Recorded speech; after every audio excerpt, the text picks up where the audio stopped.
On va répondre à quelques questions. Amen. Et vous savez, les questions relatives à la famille, aux défis familiaux, c'est dans Toc Toc Pasteur. On y va. Toc Toc Pasteur.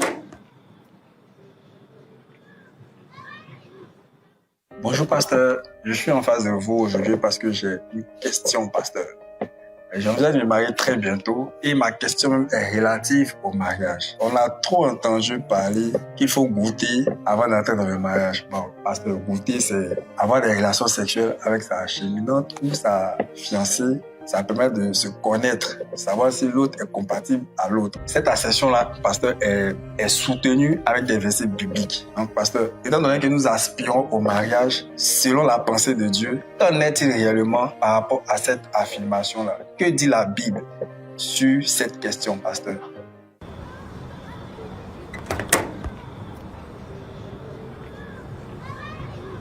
Alléluia. Ok. Amen, amen, amen. Alors, notre frère nous pose une question qui est une question, je dirais, d'actualité. Alors, la question c'est, doit-on avoir ou peut-on avoir des relations sexuelles avant le mariage? Dans le sens que on décide d'épouser une fille, on peut coucher avec elle, et puis après quoi,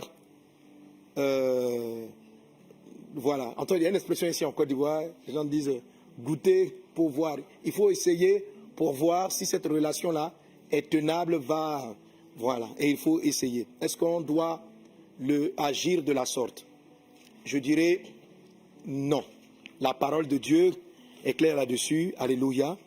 Il ne faut pas. Ce acte-là de relation sexuelle avant le mariage est appelé dans la parole de Dieu, fait partie dans la parole de Dieu de l'expression de l'impudicité. Amen.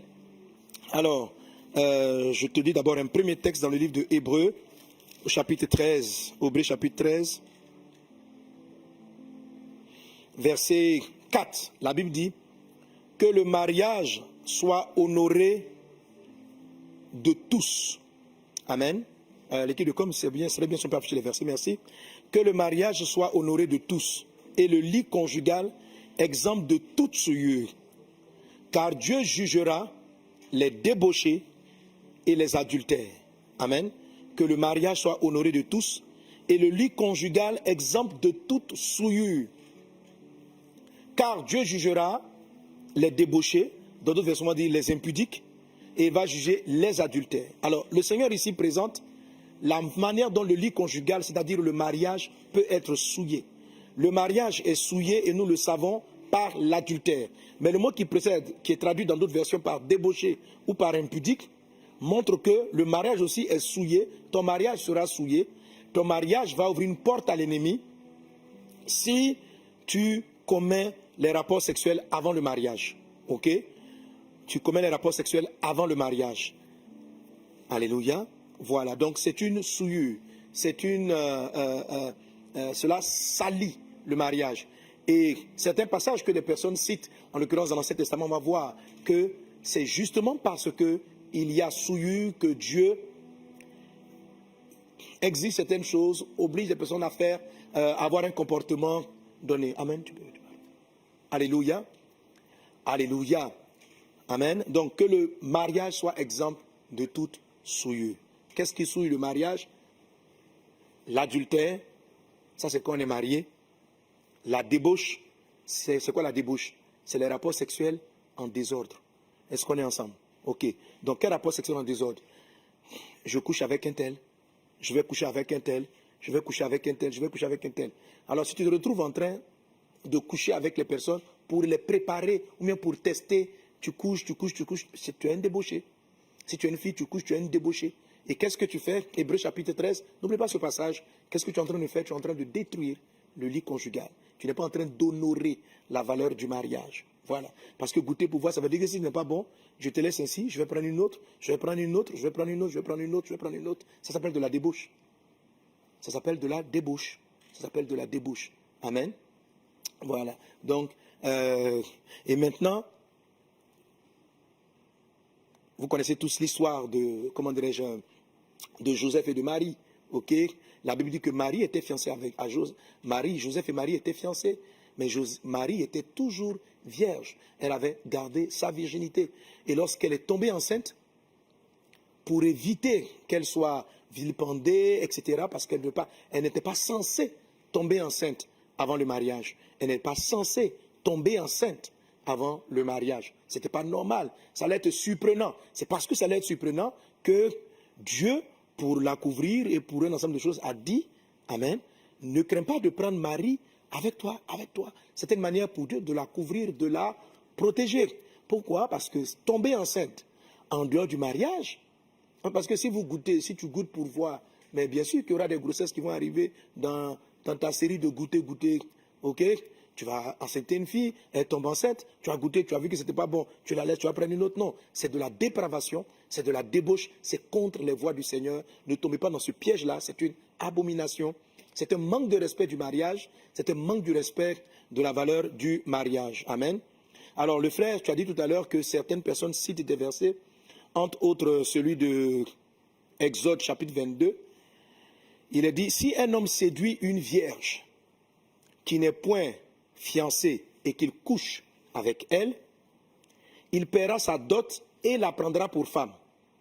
Si le père refuse de la lui accorder, il paiera en argent la valeur de la dot des vierges.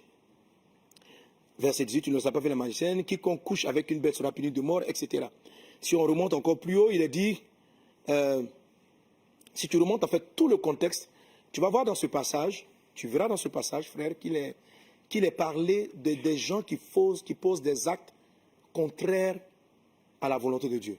Tout le contexte, ok, du passage de cela. Il est dit, verset 1, si un homme dérobe un bœuf, voilà ce qu'il doit faire. Voici les sanctions. Si un homme fait du dégât dans un champ ou dans une vigne, voilà ce qu'il va faire. Verset 6, si un fleuve éclate, etc. Verset 8, si le voleur ne trouve pas, etc. Verset 9, dans toute affaire frauduleuse. Verset 13, si l'animal a été déchiré. En fait, il parle d'anomalie, il parle de fautes et de leur réparation. Tout le passage de Exode 22 est en train de décrire des situations malencontreuses et quelles en sont les sanctions. Et c'est dans ce contexte-là qu'il dit, Amen, si un homme séduit une vierge qui n'est point fiancée et qu'il couche avec elle, il paiera, Amen, il paiera sa dot et la prendra pour femme. C'est une condamnation. Ok? C'est une condamnation. Donc, si tu es parti coucher avec la fille et que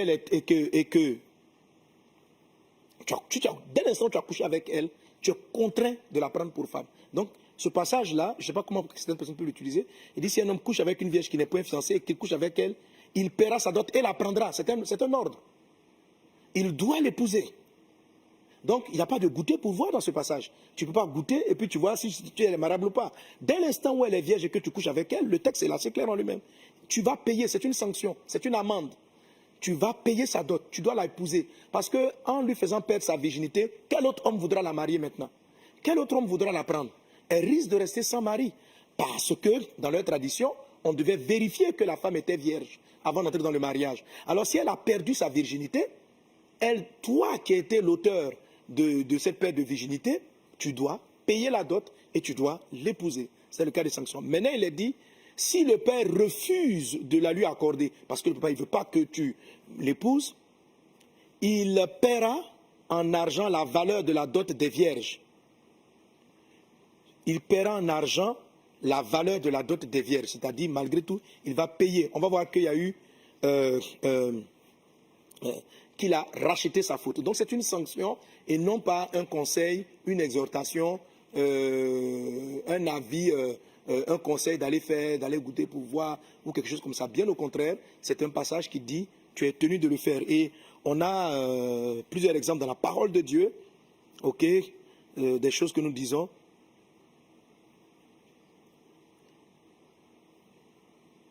Par exemple, on a dans le livre de la Genèse un exemple, dans la tradition même déjà, où un monsieur a couché avec une des filles de Jacob, il a couché avec elle et il était tenu de l'épouser. On a ça en Genèse chapitre 34, verset 4.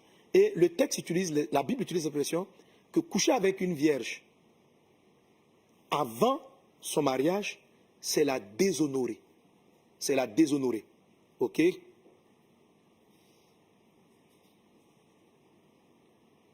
Ok? C'est la déshonorer. Amen. Deutéronome 22, verset 28. Si un homme rencontre une jeune fille vierge non fiancée et il lui fait violence et couche avec elle, c'est le viol, qu'on vienne à les surprendre. L'homme qui aura couché avec elle donnera au père de la jeune fille 50 cycles d'argent parce qu'il l'a déshonorée.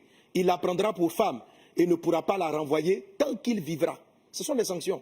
Donc, c'est ce cas-là, c'est ce passage de Deutéronome 22, versets 28 à 29, qui est répété ici. C'est pourquoi il donne la valeur, parce que le montant avait déjà été défini. Ok? Le montant avait déjà été défini, le montant de la sanction. Donc, tout le passage de Exode 22 est un passage d'amende, de paiement, de restitution lorsqu'il est mal. Donc, lorsque ce crime-là a eu lieu, entre guillemets, la personne n'était pas lapidée de mort, la personne n'était pas jugée, mais elle se devait d'épouser cette personne qu'elle venait qui venait de déshonorer. Donc, coucher avec une femme, selon donc Deutéronome chapitre 22, verset 28, avant le mariage, est une manière de la déshonorer. Autrement dit, les femmes devaient veiller elles-mêmes à garder leur virginité. Alléluia. Maintenant, la Bible dit 200 tenir compte des temps d'ignorance.